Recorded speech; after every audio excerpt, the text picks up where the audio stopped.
What is up, everybody? Welcome into a Monday edition of Shout, a Buffalo Bills football podcast. New format we're rolling out. I texted Ryan earlier today. He texted me back. I didn't see it for a couple of hours. Usual kind of exchange between the two of us. And I said, listen, I have an idea for a new podcast format. We always watch the games back in the 24 hours after the game. And I was always been kind of thinking through, like, what can we do on a Monday to kind of get people a little bit more content after we watch the game, because there's a lot going on the day of, right? We don't cover everything. So I thought, what about like three big questions? I'm going to ask Ryan one. Ryan's going to ask me one, maybe vice versa to start. You ask your question first. Then we're going to bring in a Shout Buffalo Bills insider. We are going to put out a call every Monday for the best questions that anybody can come up with. And we're going to select one person to actually join the show, ask the question, and either participate in the conversation or ask it and hear what Ryan and I have to say about it. I'm really excited about this, Ryan.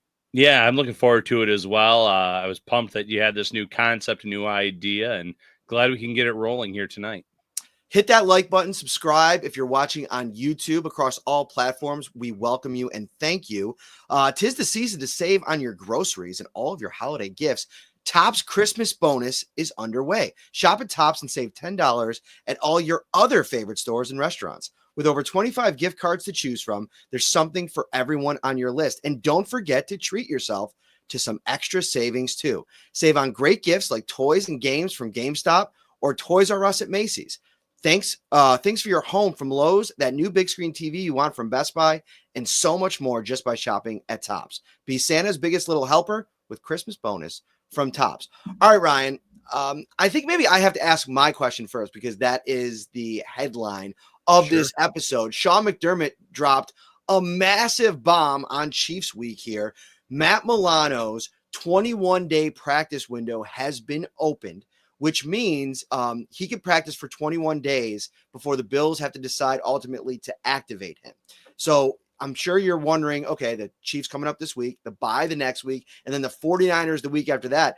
You know, the 49ers potentially could be in play, but that's my big question for you, Ryan.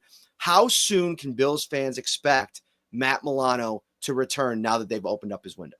Yeah, so first of all, he's ahead of schedule in terms of a lot of the estimations that first came out when we learned about this injury in August. There was a lot of late November at the earliest, early December projections that I remember reading about. So the fact that this window is getting opened already is a very promising sign, and kudos to the Bills training staff for the work that they've done with Milano to get him back up to speed and get him close to being back on the field. And, you know, for me, Matt, I think it is post-bye week. You try to get him out there on the field as long as the practicing is going well.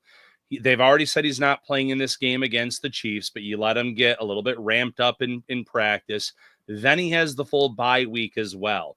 If you can have him then ready to go for that San Francisco 49ers game, that is a big boost to this defense. And, you know, the beauty of it is you're not going to throw Matt Milano back out there for 85% of the snaps. You have Dorian Williams, who's done a more than commendable job this season, and you can ease the process of getting Milano back up to speed. So this isn't something where, all right, once we get him ready and get him on the field, it's going to be back to where he was snap-wise. I think they can slow play it, but it's the better option in terms of if you can get him out there for that 49ers game, that's where I have him. What about you? So that's the big thing for me is like the plan is the most important part. And I think you probably see them opening the practice window and start to get excited about what this defense could look like with Milano in the mix. But I don't think it's going to be like, all right, he's going to be a big part of things as early as the 49ers game. I think this gives you a huge runway where you could kind of land this plane gingerly over the course of the next 6 to 7 weeks, ramp him up and get him ready for the playoffs. You have Dorian Williams playing at a pretty high level right now. But the problem is at linebacker, Ryan. Balen Spector suffered a calf injury last week in practice. He was placed on injured reserve. So now there is an immediate need for more players. You like what you have in Buffalo, Joe Andreessen. You have Edifon Ulafosho. They called Nicholas Morrow, made him active again this past week after an inactive a couple weeks ago. But with Milano, you're getting a guy back in the perfect situation, a guy that intimately knows this defense, can add to what you're trying to do in the run game as a coverage linebacker. And also it gives Bobby Babbage options. So you think 6-7 weeks down the road, the Bills are preparing for the playoffs, right? Now you can potentially add wrinkles in with how you run this scheme. The Bills run primarily two linebackers and the hybrid with the slot cornerback and Taron Johnson. With Milano back, maybe you're more comfortable against a Baltimore Ravens team or the Chiefs if Isaiah Pacheco is back for the playoffs to run a little bit more three linebackers with guys you trust at a high level, because Dorian Williams has had his moments where it hasn't been up to snuff, but I think the totality of his season so far, you've liked a lot of what you've gotten from the second-year linebacker. Yeah, absolutely. And then you have three guys that can potentially cover as well, which is huge in terms of those three linebacker sets. That's not always necessarily the case, but with Bernard, with Milano, and Dorian Williams, all three of those guys can cover against teams like the Ravens. Like you said, it gives you an interesting look against them where we saw how it went the last time against Derrick Henry and company. So it seems like tonight's first episode of 3 Questions is going to be very linebacker heavy, Mr. Parrino, because my question to you is out of Seattle. Some news breaking today. Seahawks, I don't know if I want to say giving up on their season, but they go in this offseason, they sign Jerome Baker and Tyrell Dodson to be their starting linebackers. And now after 10 weeks, they're both gone. They traded Baker, and today they outright released Tyrell Dodson. Now, Dodson obviously has to go through waivers after the trade deadline. Every player has to. Bills are number 30 on the waiver list.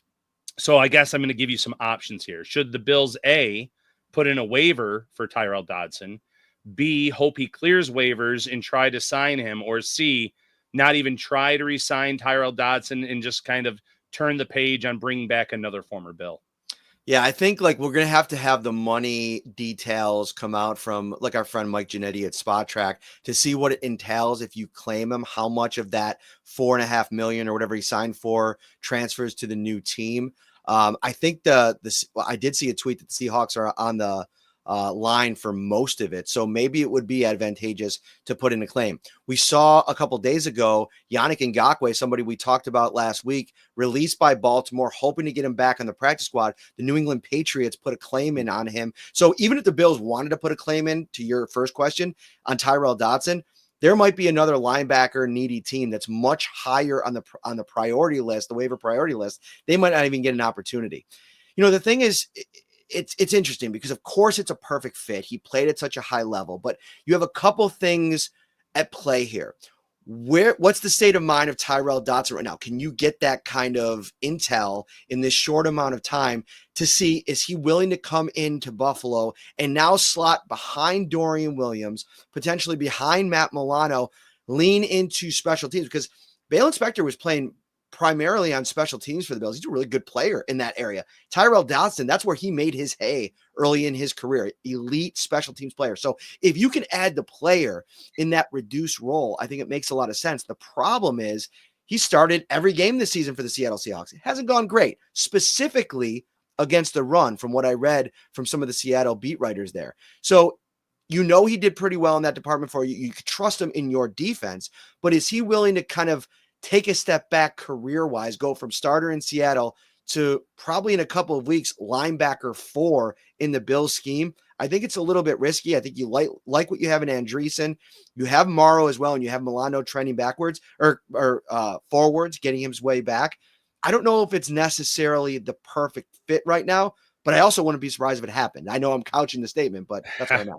Yeah, I'm leaning towards the Bills maybe not putting in a waiver claim, but if he were to clear waivers, I think they would be very much in willing to bring him back. And I almost think that Dodson would be willing to come back as well, knowing that he can go back into free agency again next year, try to see what's available to him out there on the market in terms of starting time and things like that. But the waiver claims is so interesting because you saw, like you said, Yannick Ngakoue, there was a belief in Baltimore that they could get him on their practice squad. He didn't make it past the Patriots, who are at the very top of the pecking order in terms of the waiver claims. So any team in front of the Bills, and it's the majority of them right now, could put in a claim and it could kibosh the whole situation. So I think Dodson would be a really good fit here, obviously, based on how he played last season, the special teams aspect, and the way they've been just going through linebackers this season with injuries, short-term and long-term, obviously, with some of these guys.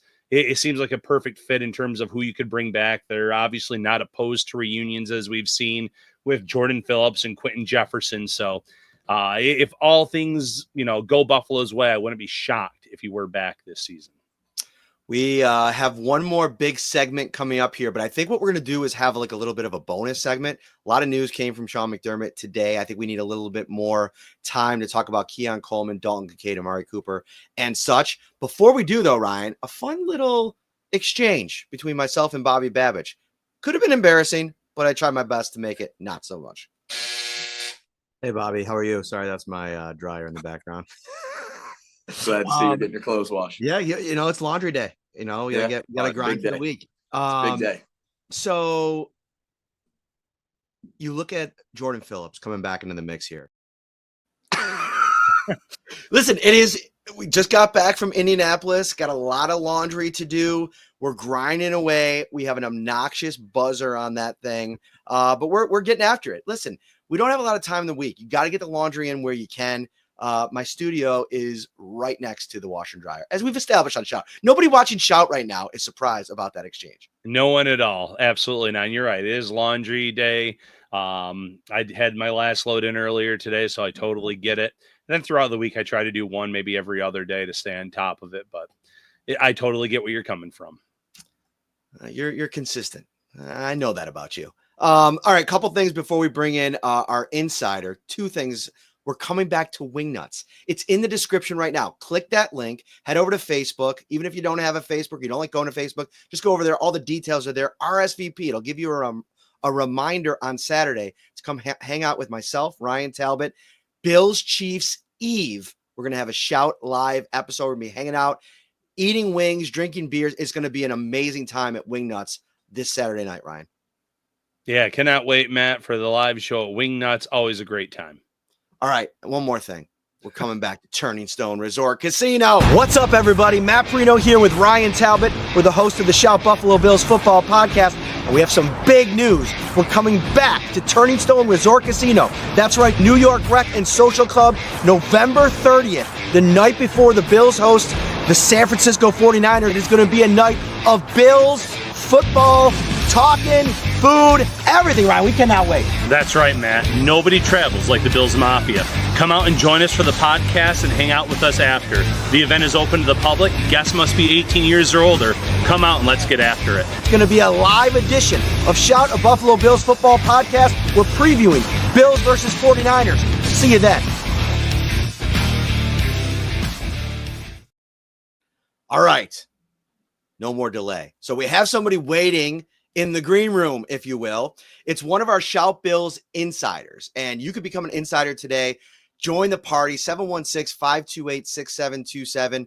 2-week free trial, $3.99 a month after that. The Shout text line is brought to you by Carrie C. Byer, attorney with the law offices of Francis M. Litro, located at 237 Main Street in Buffalo, New York. If you or someone you know is seriously injured, give him a call, 716- Oh, I thought I could do it, Ryan. I thought I could do it. I was like, I am going to read perfectly without it in front of me, and I just screwed it up. I'm sorry, Morgan, who's waiting so patiently. 716-852-1234, or check out litrolaw.com. All right, let's bring her in. Morgan, how are you? I'm good. How are you? I am wonderful. And first of all, I got to ask you, you're the first one that is taking this voyage with us. You've been an insider for how long now? I think I joined in August of 2023. So over a year. Yeah. Wow. Awesome. Wow. So you are an OG. What do you think about the insider text line? I love it. Yesterday, the best part was when y'all were like, Dalton Kincaid is out. He has a helmet on. We don't know if he's okay, but just like you were able to tell me that before anybody else could. So it's fantastic. Awesome. So we put out the big bat signal to all the insiders, and we were looking for the best question, and we picked yours. So thank you so much for participating. If you want to become an insider and joining the party, we're going to go through and we're going to answer all those questions. If there were other ones that we liked, we'll probably cover them on the Wednesday show. but the floor is yours. What's the big question? So, context for this, I probably have only watched 2 Kansas City Chiefs games because I don't want to look at them. So, all I know is from you all and maybe Good Morning Football that they're like an average team that keeps winning. So, my question is, what is the one thing that has to happen for the Bills to be the ones to beat them? Start us off, Ryan. Absolutely. So going back, and I watched the game yesterday against the Broncos. The Broncos were able to stay in the game against the Chiefs yesterday because of their pass rush. They were dominating off of the edges. And, for me to say that the Bills have to be dominant off the edges certainly gives me concern because they've been inconsistent. They had 4 sacks yesterday in terms of as a team. I feel like, though, that is the key to this game. You need a big Greg Rousseau game. You need Von Miller to perform well. And based on the analytics from Pro Football Focus, those 2 are 2 of the 3 highest graded Bills in yesterday's game. It shows that they were winning off the edge.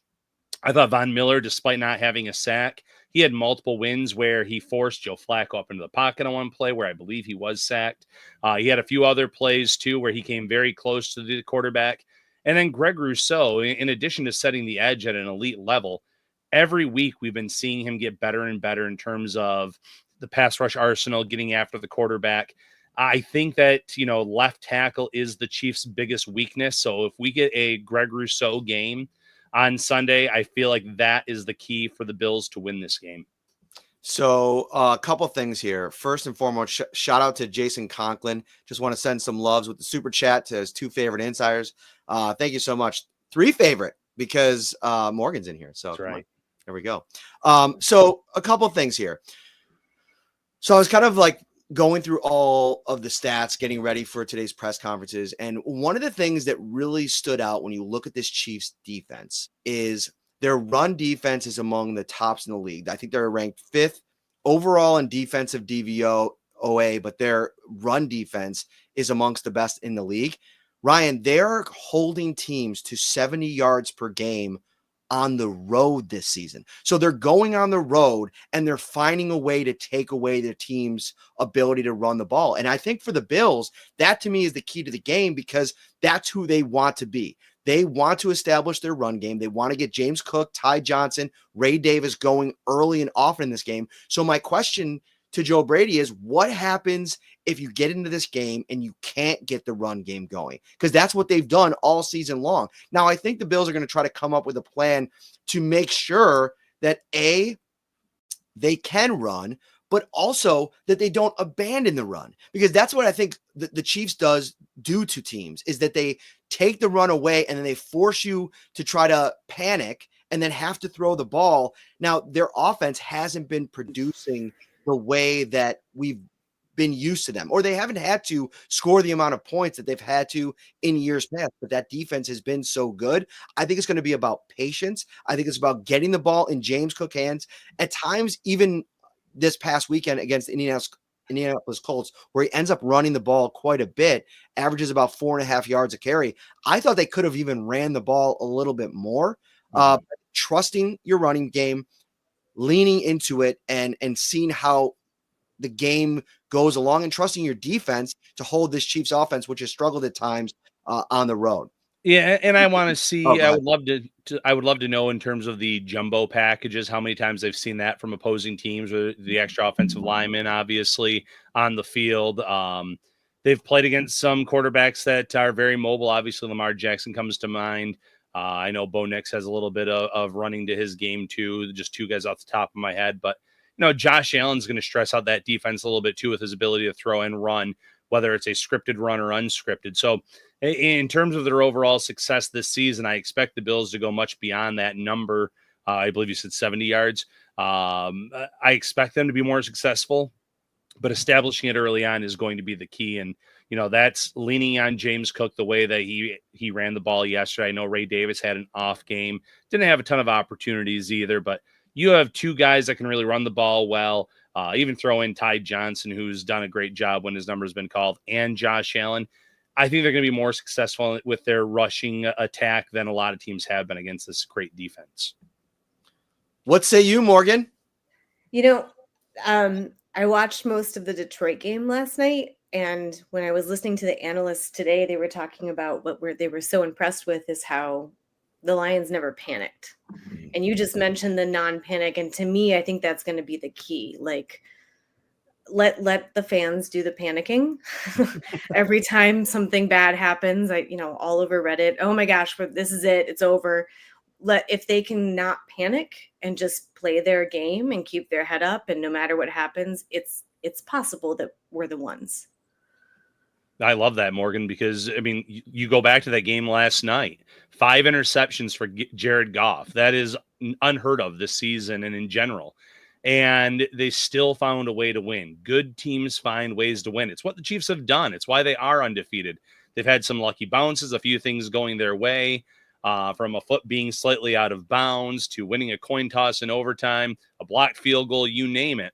But the Bills have been just like them at 8-2 in terms of finding ways to win, even when you don't have your A game. They didn't have their A game against Miami. They kick a 61-yard field goal to win that game. I don't think they had their A game on offense yesterday, despite Josh Allen having 330 yards of total offense. But they found ways to put up 23 points on offense, get a defensive score, and win that game as well. So good teams find a way. At home with the Bills Mafia in attendance, the atmosphere is going to be special. I cannot wait for Sunday afternoon.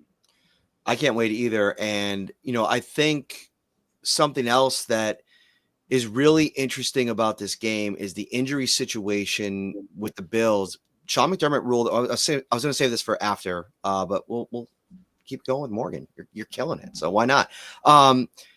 You have Keon Coleman, who's been ruled out for the game on Sunday. The wide receiver position, the weapons on offense, Dalton Kincaid dealing with the knee.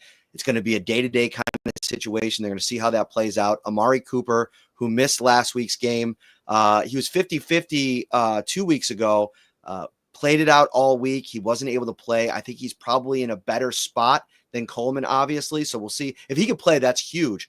But if you don't have all three of those guys, to me, this feels like another version of this Colts game where you're going to need your defense to get turnovers, which Patrick Mahomes has been willing to do in games this season.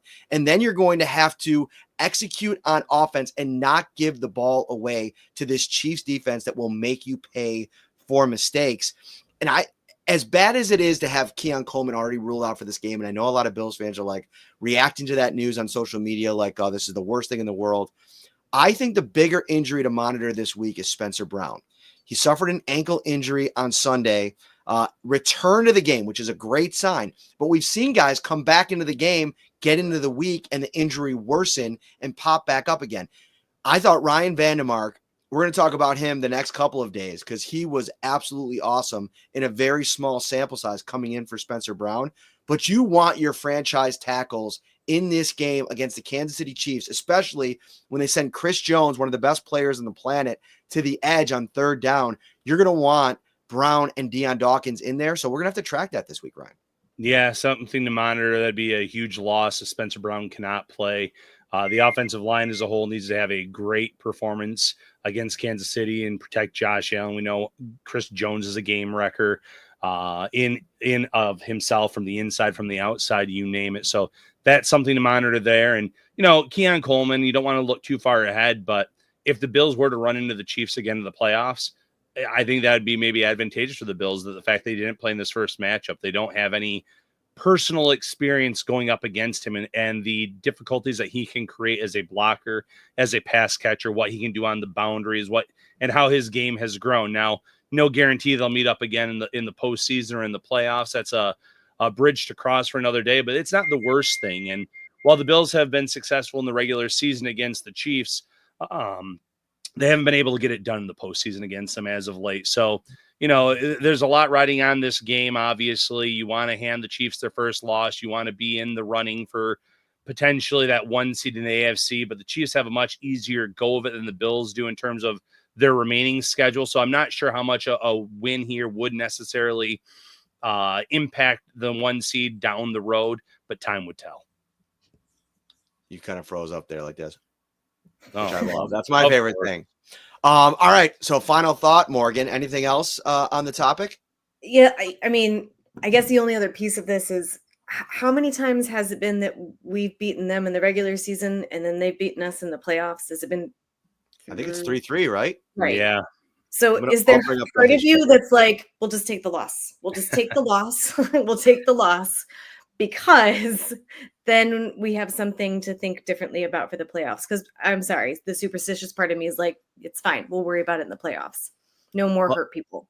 And Yeah, you know what's funny is I'm not. Oh, go ahead. what's funny is someone shared a tweet right after the Bills won that back in 1993, after they moved to 8-2 that year, their following week, they had a game against the Chiefs. They lost that game against the Chiefs, moved to 8-3. But But they then went the to the AFC Super Bowl. Championship, they beat the Kansas City Chiefs. It was Joe Montana a year at quarterback, got to the Super Bowl. So, yeah, maybe that's what they need. Let's repeat 1993, losing the regular season, winning the championship, get to the Super Bowl. So the last 7 meetings between the Bills and the Chiefs since Josh Allen was drafted, 19 regular season, the Bills lost. Then they lost in the AFC title game in 21. Then they won in the regular season, blowout, lost in 13 seconds, won in the regular season in 22, won in the regular season in 23. So 2 straight wins against the Chiefs, and then obviously lost in the playoffs there. I don't believe in, like, let's cross our fingers and hope that the tide shift here if the Bills lose in the regular season. What I think is at play is that the 3 playoff losses have kind of built to this unique point in this story that if the Bills were ever in a position to finally beat the Chiefs and take everything that they've learned, Sean McDermott, Josh Allen, to me, this feels like the year. Like, as long as everybody could stay healthy, this is about as beatable of a Chiefs team as there's been since Patrick Mahomes really ascended.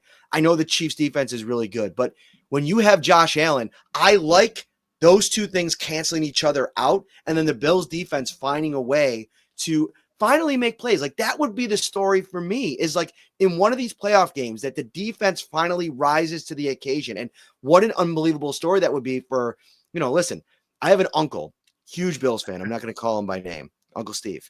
And he texts me every week when the Bills lose or the defense does something wrong or Sean McDermott has a bad moment and fire McDermott, like blah, blah, blah, blah, blah. He is not on the McDermott train. But it's funny, during win streaks like this, where they win 5 in a row, they go on the road, they beat the Seahawks and the Colts, radio silence. I haven't gotten text in weeks. It's amazing how that happens. But to me, that would be like such a cool story if Sean McDermott's unit, I know it's Bobby Babbitt's unit now, rises to the occasion, the biggest moment, and vanquishes the Chiefs. We'll see how it plays out. I don't think Sunday has any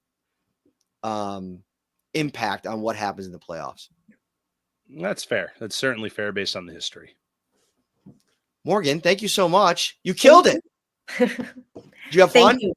Yes, I had fun, and truly, you give me great joy, especially as I'm teaching in the end of the semester and everything's crazy. So keep it coming. Keep alerting us to everything you learn. We love it. We will definitely do that. Ryan Talbot, I will give you as well a final thought.